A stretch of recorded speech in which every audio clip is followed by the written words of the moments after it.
El día de hoy, en nuestra temática espiritual, nos vamos a concentrar en un santo ruso, un santo de la Iglesia Ortodoxa, que se llama San Juan de Kronstadt.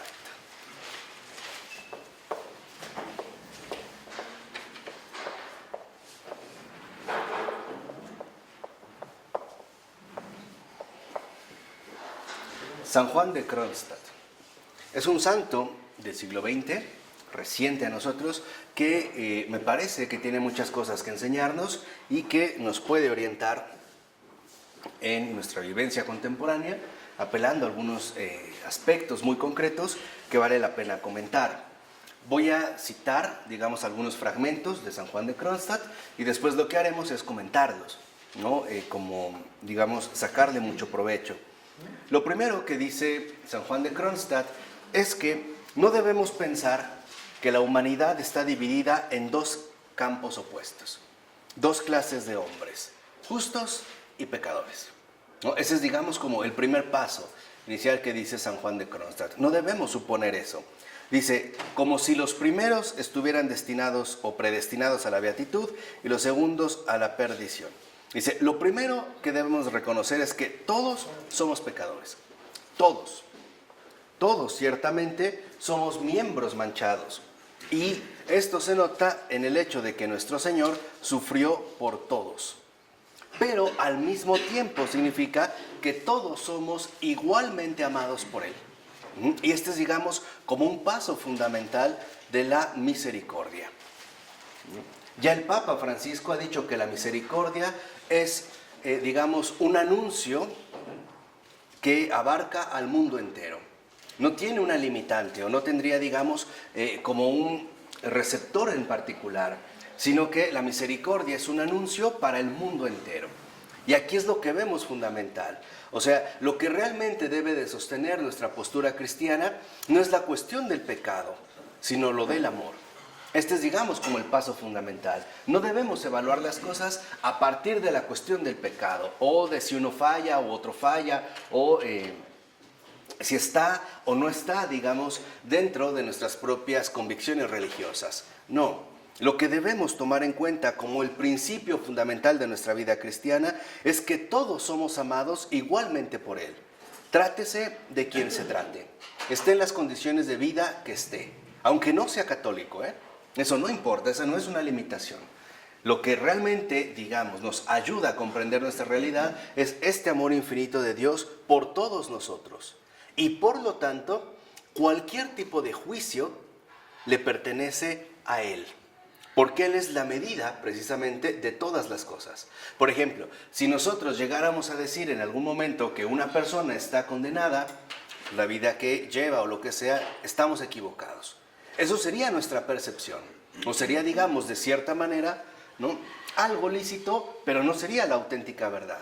Lo importante es siempre el anuncio de este amor infinito e inagotable por cualquier ser humano.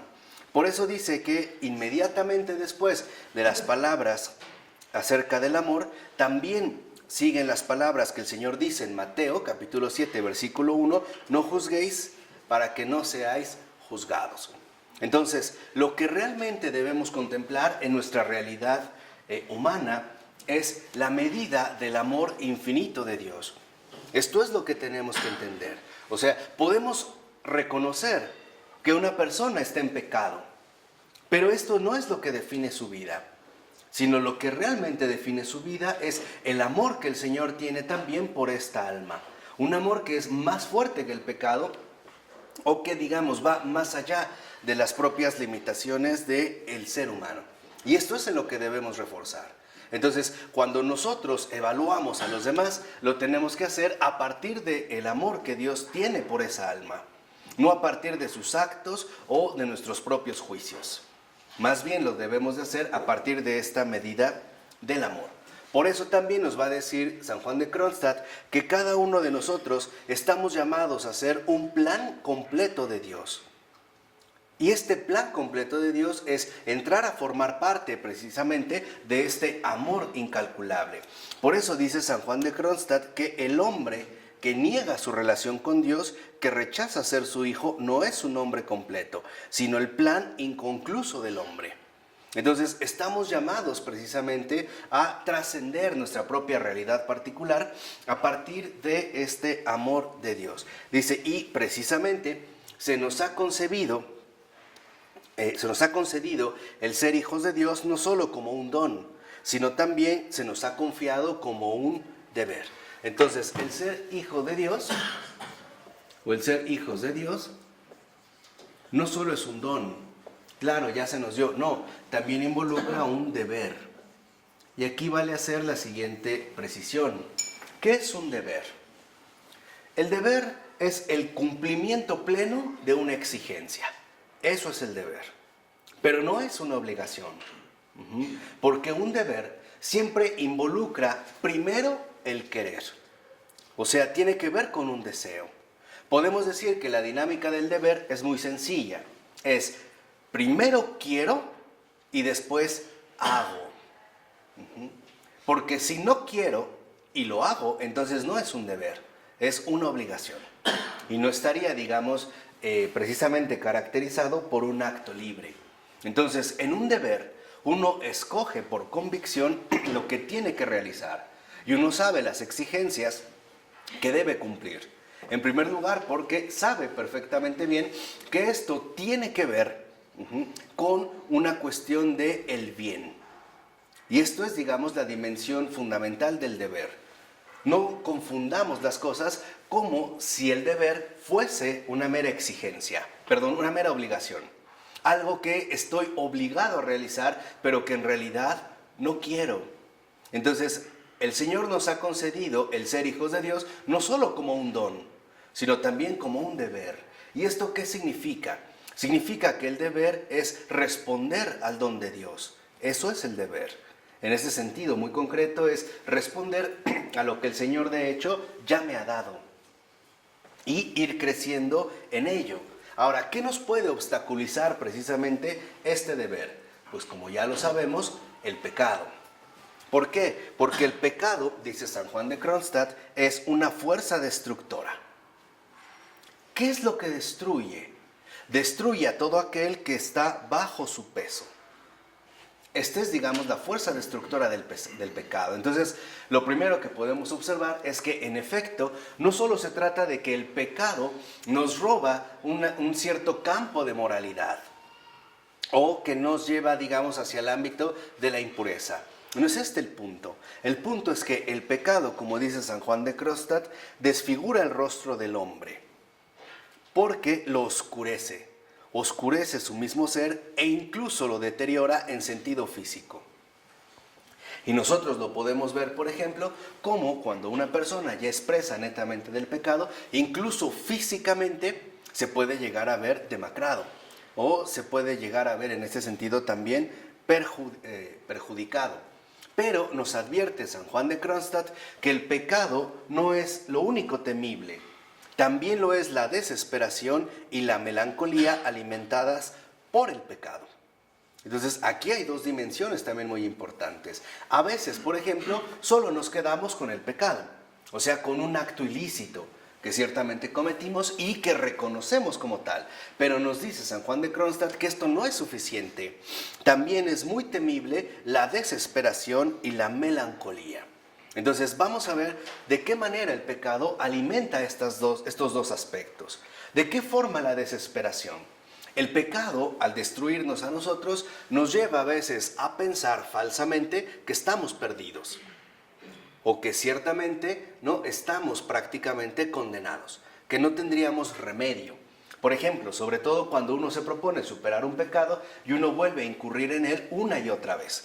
Entonces, una, digamos, como que de los tentáculos del pecado es la desesperación, haciéndonos o tratándonos de convencer de que no somos capaces de superar, por ejemplo, esta situación, ¿no? De que entonces caigo y caigo y caigo. Hay gente, por ejemplo, que lo vive cuando dice, no sé, ya me da pena hasta confesarme con el Padre porque siempre voy a decirle lo mismo, ¿no? Y caigo, entonces empieza a haber una desesperación. Pero ese es un truco del pecado, precisamente para que perdamos de vista la misericordia del Señor. Y entonces caigamos en esa desesperación. Y no solo en una desesperación, sino también en una melancolía. ¿Qué es la melancolía? La melancolía es el oscurecimiento del ánimo. O sea, es como se oscurece el alma, de tal forma que en lugar de tener una esperanza firme en la ayuda del Señor, empieza cada vez a perder poco a poco la esperanza. De tal forma que entonces podemos llegar incluso a experimentar una viva melancolía y por lo tanto también una viva apatía. El reconocer que haga lo que haga, finalmente de nada sirve, ¿no? No puedo superarme, sigo, como dijimos, incurriendo siempre en el mismo tipo de error. Así que entonces podemos ver que tanto la desesperación como la melancolía van de la mano. Una siempre conducirá a otra. Por eso San Isaac el Sirio dice, no temas, aunque diariamente caigas, no abandones la oración. Fíjense, y aquí hay una luz importantísima. Lo importante de la oración es hacerla, es cumplir con la oración. Aunque no experimente nada, aunque no sienta nada, aunque no pase nada, lo importante es llevarla a cabo, porque finalmente se trata de un acto de fe, de un acto de fidelidad al Señor, no de lo que yo quiera experimentar o de lo que yo, por ejemplo, pueda llegar a sentir. Lo importante entonces es la perseverancia. De hecho, el perseverar es ya un acto de oración. Y esto es algo vital. El hecho de disponerme a hacer mi oración, aunque a lo mejor no tenga muchas ganas o no me sienta con mucho ánimo de hacerlo, el simple acto de hacerlo ya es un acto mismo de oración. Aunque a lo mejor en el desarrollo no me vaya muy bien, o sienta cierta sequedad, o considere que es inútil, bueno, en esto no me quedo. Lo importante, como dice San Isaac el Sirio, es que no abandonemos la oración. Por eso dice, estén firmes y su ángel de la guarda siempre está con ustedes. Pues lo primero que es de alabar en la oración es la paciencia. Muchas veces quisiéramos que en la oración se obtuvieran resultados inmediatos, ¿o no? Quisiera entrar a la oración y salir completamente transformado, ¿no? A veces confundimos oración con transfiguración. Pensamos que va a ser una especie de acto mágico en el cual toda mi vida se va a arreglar de un plumazo. No, no es así. La oración involucra precisamente paciencia, porque orar es darle la palabra al Señor. Eso es orar. Orar es permitir que el Señor hable. Y esto no significa que está obligado a responderme. No sé si me explico. Por eso muchas veces nuestra oración es en silencio.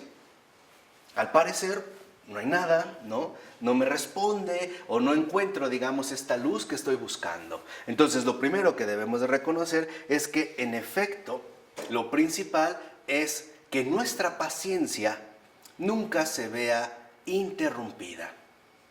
La paciencia debe de ser nuestro esfuerzo permanente, porque la paciencia vence a la desesperación y también vence a la melancolía.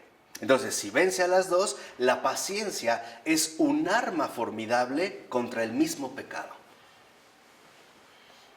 Porque si uno persevera, aunque yo caiga diariamente, llegará un momento en el que por la pura perseverancia y por el ser paciente en avanzar, llegará un momento en el que en efecto mis caídas simple y sencillamente ya no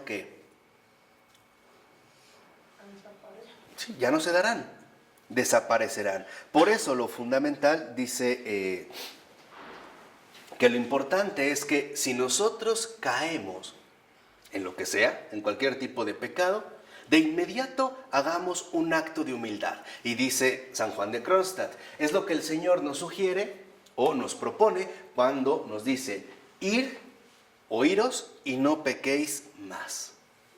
O sea, ¿ya caíste? Reconócelo y sigue adelante. No te quedes en eso. Ok, caí con sinceridad, con honestidad, lo reconozco, pero avanzo, ¿no? Sigo fielmente en el camino de la paciencia. Y dice, y ningún tipo de maldición, queja, autorreproche e incluso excomunión. ¿No? Hay gente que llega a decir, es que no tengo perdón de Dios. No tengo cara para acercarme a Dios. Nada de eso.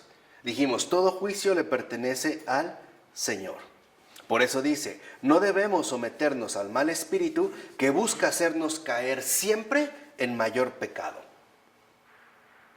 ¿Y cuál es un mayor pecado? La melancolía y la desesperación. Dice, no, si caí en pecado, pues entonces ahora voy a caer a los pies del Señor. Y Él siempre estará ahí para recibirme, ¿vale? Entonces hay, digamos, como dos fuerzas fundamentales en el cumplimiento de nuestro deber como cristianos: la paciencia y la esperanza, que es justamente lo que el pecado quiere destruir. Por ejemplo, hay personas que intentan cambiar su vida y obrar bien, pero no les sale y empiezan a desesperar. Hasta que llega un momento en el que dicen, definitivamente esto no es para mí, no es mi camino, así que entonces decido volver a las andadas, ¿no? Y esa es la manera en la que, en primer lugar, se quita la paciencia pasando a la desesperación y se quita la esperanza pasando a la melancolía. Entonces de lo que nunca debemos desconfiar es de la misericordia del Señor.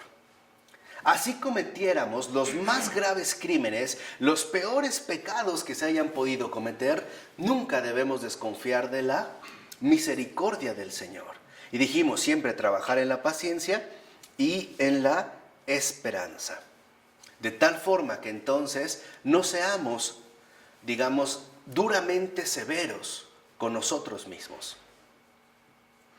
También aprendamos a ser indulgentes.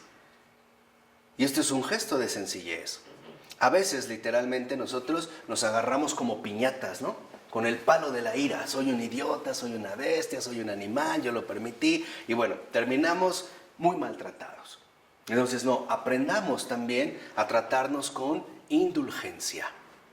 No seamos tan duramente severos con nosotros, porque como lo dijimos al inicio, la misericordia es para todos, incluidos nosotros mismos. O como me enseñó una hermanita mía religiosa, no creamos que somos una excepción al Evangelio. O sea, si nosotros predicamos el amor, ¿por qué nos tratamos con tanta dureza? ¿Por qué si nos esforzamos en trabajar en la misericordia con los demás, por qué no también la vamos a aplicar con nosotros mismos? Sería incoherente, ¿no? San Bernardo decía, se te pide que seas bueno con todos los hombres, y no te olvides, tú también eres uno de ellos. No busquemos, les vuelvo a repetir, ser una excepción al Evangelio. No somos una excepción. También, como digo, somos pecadores.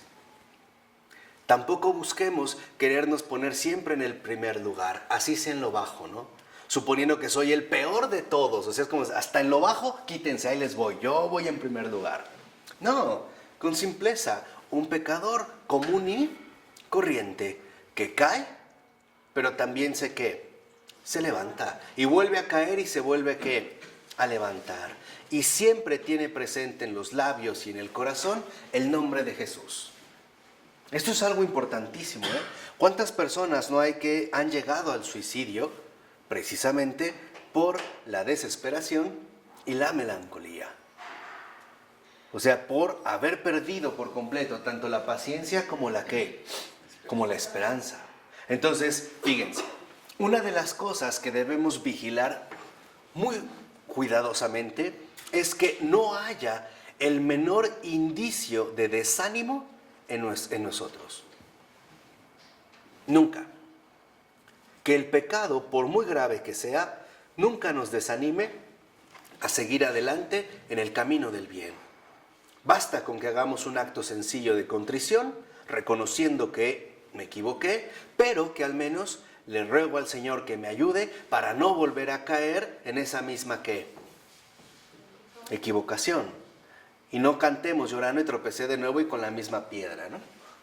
No, y así tropezara de nuevo y con la misma piedra 1000 veces. Las mismas 1000 veces que yo voy a tener puesta precisamente mi mirada hacia el frente. Entonces, indulgencia también con uno mismo. No ser tan severos con nosotros, porque a veces somos como muy flexibles con los demás, pero terriblemente severos con uno mismo. No, porque eso no es justo. Lo justo es que tratemos a los hombres siempre con caridad, con misericordia. Y cada uno de nosotros es un ser humano, que también necesita esa caridad y esa misma ¿qué? Misericordia. Entonces, para ello, como nos enseña San Pablo de la Cruz, no necesitamos grandes cosas más que un acto simple de la voluntad. Este acto simple de la voluntad significa que quiero salir de esto y acepto que el Señor me ayude. Así de sencillo. Reconozco y me repongo. El Señor me ayuda. Dijimos, así cayera 1000 veces. Así cometiera, en este caso, los peores crímenes. Nunca desesperar de la misericordia del Señor. ¿Esto queda claro? Entonces, también tratarnos con delicadeza. Tratarnos también con dulzura. No autoflagelarnos inútilmente. No creer que al maltratarnos de esta manera drástica a nosotros mismos, hacemos un bien, porque es mentira. Lo que hacemos es un mal, porque terminamos afectándonos a nosotros mismos. Así que nada de autoinsultos, nada de estarse autoinsultando uno mismo, o incluso maldiciéndose uno mismo. No. Lo que sabemos es que si peco, siempre la misericordia del Señor está disponible para mí. ¿Se acuerdan, por ejemplo, en la bella parábola del hijo pródigo? ¿No? Cuando ya reconoce, dice, iré con mi padre y le diré, Padre, he pecado contra el cielo y contra ti. No merezco que me llames hijo tuyo. ¿Pero qué hizo el padre? Lo recibió. Y él le había exagerado otro poquito, ¿no? Trátame como uno de tus siervos. Y el padre no lo deja acabar, con eso es suficiente. Entonces, caemos en pecado, de inmediato podemos repetir, Padre, he pecado contra el cielo y contra ti. No merezco llamarme hijo tuyo. Y hasta ahí nos va a dejar hablar el Señor. ¿Y después qué nos va a dar? ¿Qué hizo con su hijo? Lo abrazó y luego lo besó, lo llenó de besos, ya ni lo dejó terminar y mandó a hacer la fiesta y que se hiciera la rica barbacoa con el becerro gordo. Es una barbacoa, ¿no? Imagínense ese rico consomé, ¿no? Esa carne, ¿no? Un becerro gordo, un consomé espeso, sustancioso. Esto es lo fundamental. Así como él, aunque acabemos revolcándonos con los cerdos, siempre podemos volver al Padre.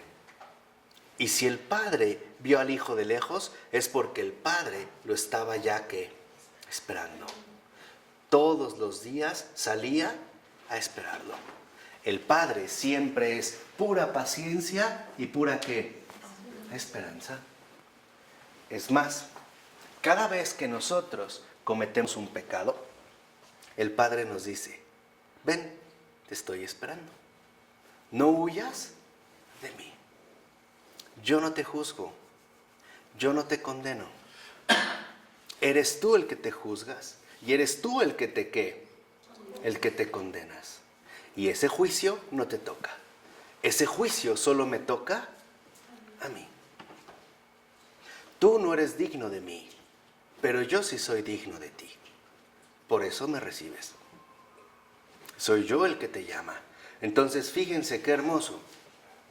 Incluso en el pecado podemos encontrar un claro llamado a la misericordia de Dios. ¿De acuerdo? ¿Vamos aquí bien? Y también en este sentido, San Juan de Kronstadt nos dice que nuestra falta de compasión, nuestra dureza hacia los demás, es un muro impenetrable entre Dios y nosotros. Y aquí vemos otro rasgo fundamental, la dureza del corazón. Que es lo que les había dicho, ¿no? Nuestro trato tan duro con los demás e incluso también hacia uno mismo. Dice, es como si cubriéramos una planta con una tela negra. Y después nos quejamos porque se murió por la falta de sol. Nosotros mismos finalmente terminamos enredados. Y lo que estamos llamados justamente es a liberarnos de todas estas cargas innecesarias. Y para ello, como nos dice San Juan de Kronstadt, es superar un error continuo que tenemos. Y es el no concentrarnos en el día presente. En no estar plenamente inmersos en la hora actual en que vivimos. En esta hora actual en la que estoy viviendo. Dice, por lo regular vivimos en el pasado o en el futuro. Y dejamos que el momento actual en el que vivimos se me vaya, ¿qué? De las manos. Por ejemplo, hay personas que pueden decir, híjole, qué malo he sido con mi madre en el pasado. Pero no aprovecha el momento presente para ser bueno con su madre. O su padre, sus hermanos, o sus empleados, o lo que tenga. O hay gente que está preocupada por qué va a pasar mañana. Pero no se ha puesto a pensar que en gran medida lo que pase mañana dependerá de lo que haga ¿qué? Hoy. Entonces, esto es fundamental. El que nosotros podamos siempre quedar concentrados en el momento actual en el que vivimos. Si tenemos cuentas pendientes con el pasado, tenemos el presente para tratar de arreglarlas, ¿o no? Desde casos muy sencillos, a lo mejor esa llamada a un familiar que no hemos hecho desde hace tanto tiempo. El mandar un saludo, el regar el jardín. Tantas cosas que podemos reponer. Y si tenemos la tendencia a irnos hacia el futuro, entonces preparémonos desde el ¿qué? Desde el presente. Hay gente que se está preocupando por la cosecha, pero no ha sembrado nada. ¿Cómo obra un campesino? ¿Cuál es la labor que lleva a cabo un campesino para tener una cosecha? Antes de sembrar, ara la tierra, ¿no? Limpia, ¿no? Quinta, tiene que deshiervar. Y es una labor bien pesada, porque por lo regular se tiene que hacer a mano. Y quitar y preparar el terreno, y pasa pico, y pone pala, y el arado, y una y otra vez, y la va aflojando. Y una vez que la tierra está en buenas condiciones, ahora sí, ¿vamos a qué? A sembrar. Y es esto lo primero que tenemos que hacer. En el presente, lo primero que tenemos que hacer es arar la tierra, o sea, preparar el camino, preparar el terreno, prepararlo adecuadamente, para que cuando el terreno esté preparado, ahora sí podamos efectivamente empezar a ¿qué? A sembrar, y en su momento podremos cosechar. Pero si no lleva a cabo esta labor, finalmente todo lo que realice termina siendo inútil, ¿o no? Sí, ¿qué pasaría si un campesino llega y avienta así las semillas ahí donde caigan? Incluso las propias malas hierbas ni germinar la dejan, se la comen, o sea, literalmente se la van a devorar. Necesitamos un terreno limpio. Entonces necesitamos entender que esta paciencia y esperanza deben de estar concentradas en la hora actual en que vivimos. Hacia aquí se debe de canalizar toda mi atención. ¿Tienes remordimientos por el pasado? Arréglalos en este momento. Aún te queda ¿qué? Tiempo. Aún tienes la oportunidad. ¿Te preocupan situaciones inciertas que corresponden al futuro? Ponte a laborar en la hora presente. No te quieras adelantar. Ponte a hacer lo que te toca. ¿Quieres arreglar el pasado? Cuentas con el presente. ¿Quieres acceder a ese futuro? Cuentas con este ¿qué? Presente. En eso es en lo que te tienes sobre todo ¿qué? Concentrar. Ahí es a donde se tienen precisamente que dirigir todos tus esfuerzos a la hora actual en la que vives. Es digamos, como la meta fundamental hacia la que estamos nosotros dirigidos. Y no dejar, como dice San Juan de Kronstadt, que la vida se vaya, ¿no? Que como el agua entre las manos. Es como si quisiéramos agarrar agua de mar con las manos abiertas, con los dedos estirados. ¿Qué agarraríamos? Nada, nada. Entonces lo primero es, prepárate. Yo te invito a dos cosas muy importantes. Una, arregla tus pendientes. No dejes que se te acumulen porque agobian. ¿Cuántos pendientes tenemos a estas alturas de la vida? Comenzando por cosas sencillas. Por ejemplo, no sé, cambiarle el agua a los peces, poner la pastilla limpiadora al inodoro, comprar el garrafón de agua, regar una planta, sacar la ropa que tengo en la lavadora. Ahí se ve cómo la vida se nos está yendo, ¿qué? De las manos. Entonces nuestro momento presente no está siendo aprovechado, está siendo más bien desperdiciado. Ese es nuestro deber. ¿Cuál es nuestro deber como hijos de Dios? Aprovechar en paciencia y esperanza la hora actual en que, ¿qué? En que vivimos, porque eso sí está a nuestro alcance. Eso sí está a nuestro alcance. Cosas muy sencillas. Lavar ese par de tenis que llevan meses ahí debajo de la cama. Barrer a lo mejor en algún lugar en particular. Ponerle el botón a esa camisa que no te pones porque no tiene botón. Detalles que pueden parecer tan mínimos, pero que se han convertido en un montón de pendientes. Y estos pequeños pendientes, aunque no los tengamos presentes todo el tiempo, agobian. Porque se nos van juntando poco a poco. Por ejemplo, no es lo mismo limpiar una mesa de un diario, cuando tiene poco polvo, a limpiarla después de un año. Es mejor hacerlo día con ¿qué? Día con día. Entonces, si realmente quieres vivir la misericordia, arregla tus pendientes, pide perdón a quien tienes que pedirle perdón. Sé agradecido con quien tienes que ser agradecido. Aclara tus cuentas, ajusta todos los pendientes, aprovecha. Y cuando la misericordia es al revés, ¿no? O sea, cuando por ejemplo esperas que te pidan perdón, ¿ahí te quedas? ¿No?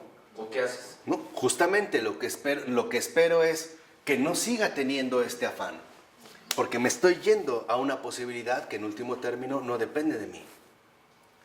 O sea, lo importante no es que me pidan perdón, lo importante es que yo esté dispuesto a perdonar en cualquier momento, así sea en el último momento. Ese es el desafío. Ahí se ve la exigencia, ¿no? Lo que habíamos dicho. A lo mejor yo espero que me pidan perdón, pero pues han pasado años y no. Y no pasa nada. Y sin embargo tú ya perdiste, como dices bien, ¿no? Tanto tiempo ahí. Claro, esperando eso. Entonces lo importante es ver, claro, trabajar en la hora actual en la que vivimos de tal manera que mi paciencia y mi esperanza no se pierdan.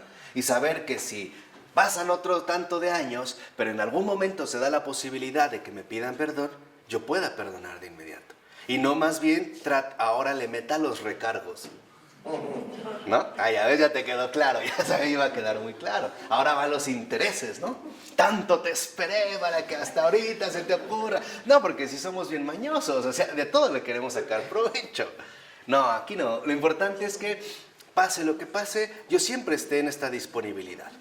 Eso es, digamos, lo que decíamos, concentrarse en la hora actual en la que vivimos, ¿no? Y también, si tú estás buscando algo para el futuro, aplícate en el presente. De esto va a depender.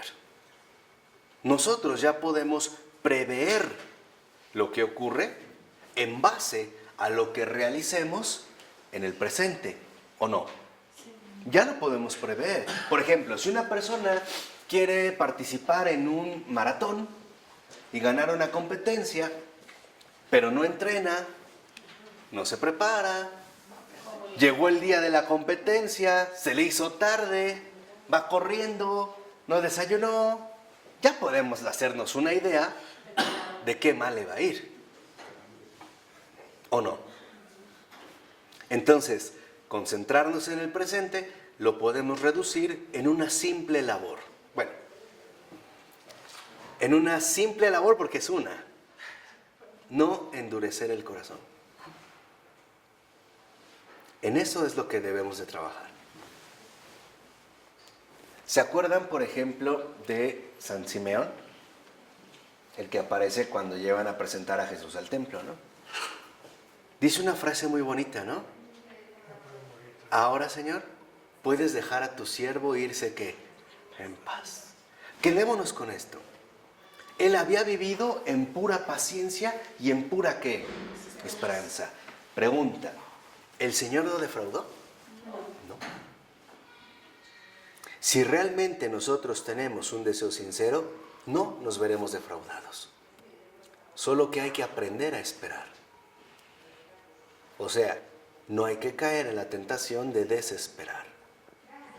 Y tenemos que aprender también a no querer anticipar las cosas, porque cada cosa tiene su tiempo y lleva su momento, ¿o no?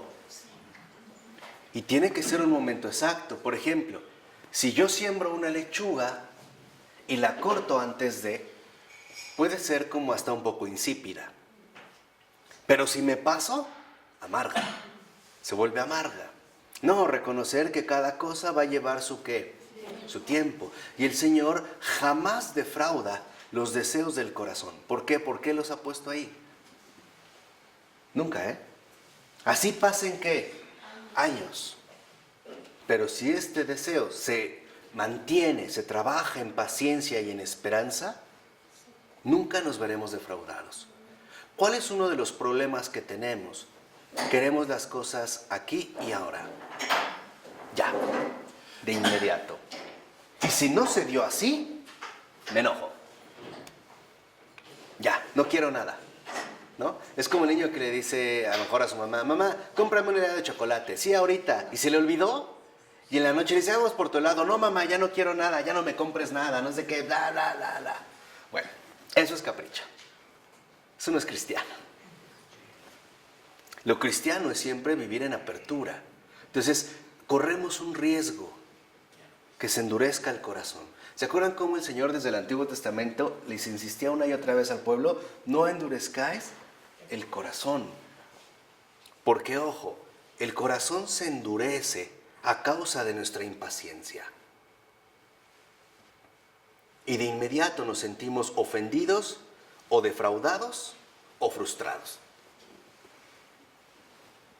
Seamos sinceros, o sea, veámoslo en nuestra vida ordinaria. No endurezcas el corazón. Por ejemplo, ¿quieres la conversión de un familiar tuyo? Lo que a ti realmente te toca es conservar siempre viva la esperanza de que esto se va a dar. Ahora, ¿se tiene que dar en vida? No necesariamente, porque sabemos que aquí no se acaba todo. Si no se arrepiente aquí, por lo menos que se arrepienta allá, pero que se arrepienta. ¿Estamos de acuerdo? ¿Pero qué pasa? Oh, no, recé 10 años por él y se murió y no vi un cambio. No sirvió de nada, nos sentimos ofendidos. Y somos bien teatrales. No, yo sé que ninguna oración es despreciada, ¿eh? El Señor nos toma muy en serio, pero a su tiempo, a su momento. Él tendrá sus ritmos. Esperamos que esa alma se salve, por eso queremos que se convierta, ¿o no? A ver, si pido por la conversión de mi hermano, de mi amigo, de mi vecino, es porque lo que realmente quiero es su bienestar, es su salvación, o que me aligere la tarea. O realmente pido su conversión para que allá no me dé tanta lata, ni tantas preocupaciones, ni dolores de cabeza. Eso es conveniencia, ¿no? No, si realmente lo que quiero es su salvación, pues no me importa que a lo mejor no se dé ese cambio radical aquí, pero que se dé allá. Al final no todo se va a definir aquí. Aunque no se dé, finalmente existe lo que tienes que hacer. Sí. Y eso es, digamos, como la apertura en la que tenemos que vivir. Por eso es fundamental, como nos dijo San Juan de Kronstadt, concentrarnos ante todo en la hora actual en la que vivimos.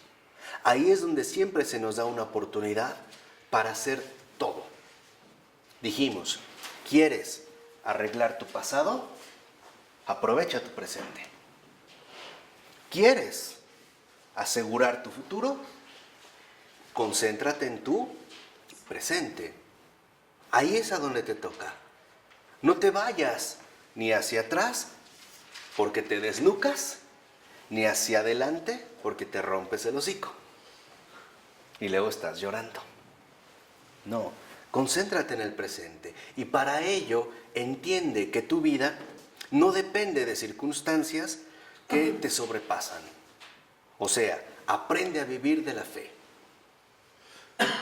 Ten presente que nada de lo que ocurre está fuera de la misericordia del Señor. Aunque sus caminos muchas veces nos parezcan escandalosos, la verdad, o incómodos.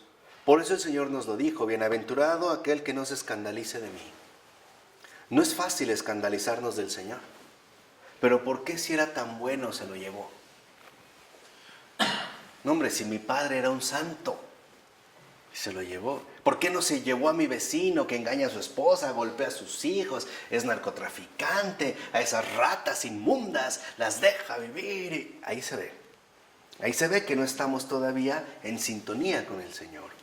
Ahí se ve que nuestro corazón está duro. Está duro. Y está tan duro que le molesta la ternura divina. Le incomoda, le afecta, ¿no? En este caso, precisamente, le perturba. Que era un poco también lo que los apóstoles experimentaron a través de San Pablo, que se acaba de celebrar su conversión, ¿no? No estaba fácil que a la mera hora les dijeran que la salvación no solo era para el pueblo de Israel, era para todos. ¿Tantos años, tantos siglos para que nos vengan con esto? ¿Tantos años para que nos digan claramente que los primeros serán ¿qué? Los últimos, y los últimos los primeros? Los paganos que no estuvieron en el desierto, que no padecieron esto, que no padecieron aquello. Las hambrunas de repente ya se les abrieron las puertas de la salvación. Bienvenidos. Y nosotros pasar a un segundo ¿qué? Lugar. ¿Creen que fuera realmente algo sencillo? Yo creo que no. Se requería realmente gran apertura de corazón.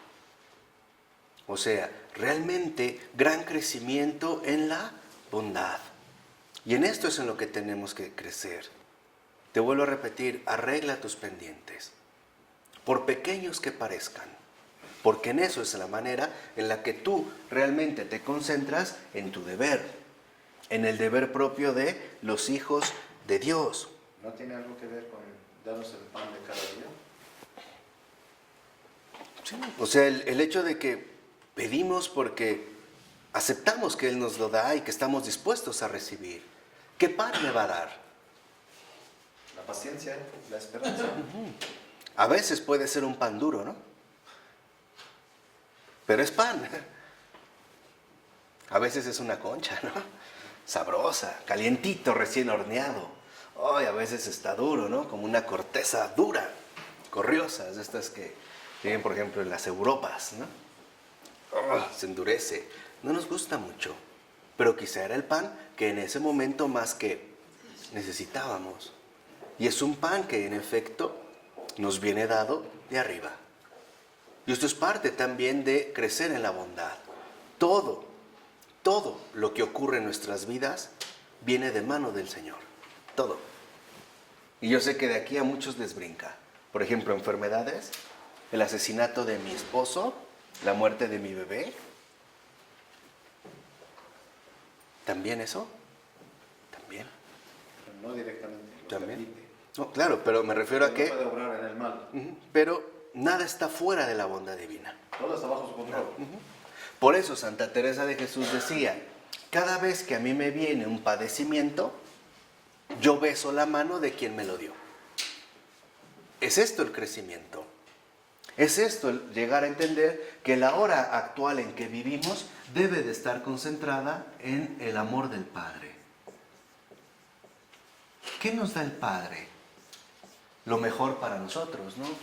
A veces, por ejemplo, lo mejor para un bebé es cargarlo, pero a veces lo mejor es dejarlo que llore. A veces lo mejor para una persona es un apapacho, a veces es un regaño. Depende mucho de la circunstancia concreta de vida en la que se encuentre. Por ello dice que no debemos olvidar las cosas que realmente importan. No debemos perder de vista lo verdaderamente esencial. No debemos de ser, como dice San Juan de Kronstadt, pozos quebrados y rotos que no pueden contener el agua. No, necesitamos estar plenamente sólidos para que cuando llegue el agua no se filtre, no se vaya, sino que estemos plenamente formados. Por eso dice, necesitamos nosotros en este sentido superar todas las opresiones que nos atormentan. ¿Qué es lo verdaderamente esencial? ¿El tener? ¿El hacer? ¿O el ser? Eso es lo primordial. Lo primordial es que tenga o no tenga, yo sea fiel, sea paciente y viva con esperanza. Yo haga o no haga, yo siga siendo paciente y sobre todo agradecido. Por ejemplo, si el Señor me permite estar en condiciones de salud para realizar un trabajo, qué bien. Pero si de repente caigo enfermo e incluso voy a dar a cama, también, pues también. Es momento de descansar, ¿no? ¿O no? A veces solo enfermos descansamos, y más en nuestra cultura tan acelerada. Y es curioso, ¿no? ¿Cuándo realmente se disfruta la cama? Cuando estamos sanos. Y es cuando menos estamos ahí. ¿Cuándo regularmente caemos en cama? Cuando estamos enfermos, que es el peor momento para estar recostado. Más bien quisiéramos estar, ¿qué? Levantados. Entonces, no invertamos el orden de las cosas. No, volvemos a insistir, aprovechar realmente el mundo, la hora actual en la que nosotros vivimos. Y no dejarnos llevar precisamente por estas opresiones. Sobre todo la opresión más grave, dice San Juan de Kronstadt, de este mundo moderno que nos dice, tienes que pecar. Esa es la insistencia del mundo moderno, tienes que pecar. Ahí sí, como una obligación, aunque no quieras, tienes que pecar. Y estamos convencidos. Ya estamos convencidísimos de que al parecer no tenemos escapatoria. Que tarde o temprano tendremos que pecar, que no hay salida, que no hay, en este sentido, alternativa. Por eso dice San Juan de Kronstadt, los que quieren vivir según la ley y la luz radiante de Dios, serán siempre perseguidos. Porque el mundo te dice, tienes que pecar. Y por lo tanto, no deben esperar una vida tan fácil ni tan agradable. Y es cierto, ahí es donde van a entrar las cruces. Por ejemplo, yo conocí un actuario que al trabajar en una empresa, ¿no?, le hicieron hacer como una auditoría, un auditor. Y entonces encontró fraudes. Y él muy contento se lo mostró al dueño. Y el dueño le dijo, ok, muchas gracias. Y al otro día estaba su renuncia. Así de sencillo. Lo habían probado, ¿no? Si le entraba o no le entraba. Como no le entró, le dieron cuello. O sea, lo excluyeron, lo sacaron. Y ahí nuevamente necesitamos nosotros trabajar mucho tanto la paciencia como la esperanza para nunca desprendernos del amor del Padre. No quedar, como dice San Juan de Kronstadt, como planes inconclusos del plan de Dios. Por eso fíjense que así también como Edith Stein, San Juan de Kronstadt, sin conocerse y en ámbitos totalmente diferentes, y ya para terminar, nos dice algo muy peculiar. Dice, hay un influjo de fuerza extraordinaria, una energía casi infinita que se puede incluso observar en personas enfadadas. Cuando un hombre se entrega a modales irritables, ha abierto su alma a las fuerzas endemoniadas. O sea, ¿qué nos hace pactar con las fuerzas endemoniadas? La ira. Otra de las cosas que tanto debemos cuidar, no caer en ira. Porque la ira, el enojo, el odio, etcétera, desfigura nuestra realidad humana. Literalmente nos deforma. ¿Has visto cómo una persona enojada hasta asusta? Hasta la cara le cambia, ¿o no? La boca se le retuerce, aprieta los puños, o sea, se convierte en pura fuerza brutal. Pura, en este caso, destrucción. Por eso dice, si nos enojamos con el prójimo, acordémonos que ambos debemos morir. Y recordemos qué insignificante aparecerá su falta o ofensa con lo injusto de nuestra ira. Una ofensa no es equiparable a la ira. ¿Por qué? Porque la ira siempre es desproporcionada. Por eso dice, el mal no es una mala costumbre, es actualmente una inspiración del demonio. Esto es especialmente cierto con el sentimiento de ira. Es una inspiración. ¿Cuántas veces por algo tan insignificante te pones como loco? Porque tu cepillo de dientes no estaba aquí, sino aquí. Y de ahí te agarras en todo. No solo es mi cepillo, siempre me hacen lo mismo, abusan de mí, me ven la cara y empezamos a discutir y a pelear. Esa es una inspiración del demonio. Ese sentimiento de ¿qué? De ira. Y te metes a bañar y entonces estás enojado porque no te hacen caso, porque no te tratan bien, porque no te calentaron tu lechita tibia, porque no te tenían preparado tu chocomilk, porque se comieron tu plátano, porque no sé qué tanto. O sea, finalmente estás endiablado. Literal, ¿eh? Literal. Sí, endemoniado. En serio, esa es la ira. Es abrir, como nos dice San Juan de Kronstadt, ¿no? Es abrir en este sentido nuestra alma a las fuerzas endemoniadas. Y ya sabemos que la ira puede terminar en locuras, ¿o no? ¿Cuántos asesinatos, crímenes, homicidios de todo tipo se han cometido por ese sentimiento de ira? ¿Y saben qué es lo peor? Que ante todo la ira tiene como víctimas preferidas a los inocentes. Las verdaderas víctimas del sentimiento de ira son los inocentes.